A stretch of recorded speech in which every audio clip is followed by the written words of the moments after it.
কিন্তু এই বন্দর দেওয়ার বিষয়ে বিএনপি বিরোধিতা করছে, বন্দর দেওয়ার বিষয়ে জামাতও বিরোধিতা করছে, কিন্তু ডক্টর ইউনূস আগ বাড়ায়ে বন্দর দেবেই, মনে হয় বন্দর দেওয়ারই প্রতিশ্রুতি নিয়ে চলে আসছে। এইরকম একটা অবস্থা। এখানে আপত্তি কাজ করতেছে না কেন? কোন জায়গায় প্রতিজ্ঞা করে আসছেন বাংলাদেশে ক্ষমতা নেওয়ার আগে? পেঁয়াজ আমরা কত দিয়ে কিনতেছি? ধরেন 90 টাকায় কিনতেছি। ইন্ডিয়ায় পেঁয়াজ কয় টাকা? 2 টাকা কেজি। এখন বাংলাদেশে যাদের কম আয়ের মানুষ আছে তারা বলবে, আচ্ছা 2 টাকা কেজি যেহেতু ইন্ডিয়া থেকে নিয়ে আসা হোক, একটু আরাম পাবে সেই জন্য বলতেছে।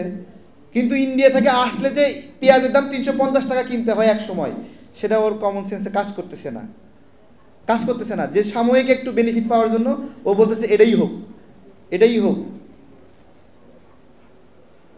অনেক শিক্ষক আছে, শিক্ষকদের জিজ্ঞাসা করি, আপনারা যে লেখাপড়া করান, বাংলাদেশে 65% প্রাইমারির শিক্ষার্থী প্রাইমারি শেষ করে বাংলা রিডিং পড়তে পারে না। তাহলে এখন কি পড়াই বলেন? কথিত আছে যে লুডো খেলে স্কুলে গিয়ে, উকুন তুলাইয়ে নেয়, পাশে বাসা, ভাতের মার গলতে যায় না। শিক্ষকরা এভাবে পড়াতে 65% বাংলা রিডিং পড়তে পারে না। আপনারা যদি বন্দর বিদেশিদের দিয়ে দেওয়ার জন্য সমর্থন করেন, তাহলে আপনাদেরকেও বলি, যেহেতু আপনারা এই জায়গায় ব্যর্থ, তাহলে সব শিক্ষক বিদেশ থেকে আসুক, ভালো হবে, সব কিছু ভালো হবে না? তারপরে আমাদের দোকানদাররা পাল্লার মধ্যে জালিয়াতি করে না? মাপে কম দেয় না, গোশত মুরগি কম দেয় না, একটু দেয়নি কম। তাহলে একটা কাজ করেন, সবগুলো গোশতওয়ালা, সবগুলো মুরগিওয়ালা ইন্ডিয়া থেকে আসুক, তারা এসে আমাদেরকে সঠিক মাপে গোশত দেখ। মানবে নাকি? এগুলো বোঝে না।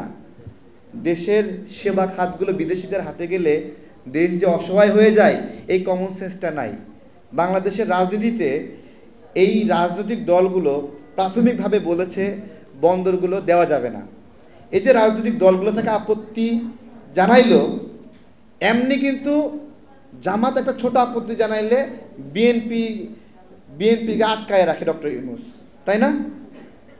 ছোট্ট একটা দাবি জানাইলে বিএনপির আটকায় রাখে যে না, এটা তাহলে আমরা আলোচনা করি, ঠিক আছে।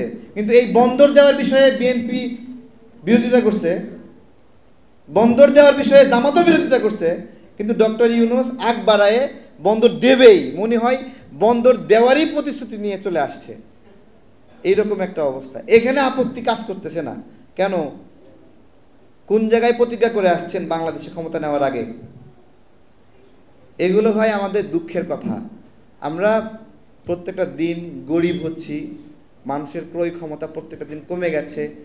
যার কাছে 1 লাখ টাকা ছিল, ওই 1 লাখ টাকা দিয়ে যেই পরিমাণ জমি বা স্বর্ণ কেনা যেত, 5 বছর পরে ওই টাকা দিয়ে ওই পরিমাণ জমি স্বর্ণ কেনা যায় না। এটা কিভাবে হয়? বাংলাদেশ ব্যাংক টাকা প্রিন্ট করে ব্যাংকগুলোতে দিয়ে দেয় ঋণ নেওয়া টাকার ঘাটতি পূরণ করার জন্য। এই যে ঘাটতি পূরণ করার জন্য দেয় না, যখনই 1 লক্ষ কোটি টাকা ব্যাংকে প্রিন্ট করে দিয়ে দেয়, তখনই আপনার কাছে যে 1 লক্ষ টাকা আছে না, ওই 1 লক্ষ টাকার মান 80,000 টাকা হয়ে যায়। অর্থাৎ কৌশলে আপনার কাছ থেকেই টাকাটা নিয়ে নেয়। এইটা এখন চলছে, ঘাটতি পূরণের জন্য টাকা প্রিন্ট করছে। এখন ডক্টর ইউনূস তো আজীবন ক্ষমতায় থাকবে না, উনি ওনার ঠেকা সারার জন্য প্রিন্ট করছে। উনি চলে যাওয়ার পরে আমাদের অবস্থা কি হবে এটা আল্লাহ জানে।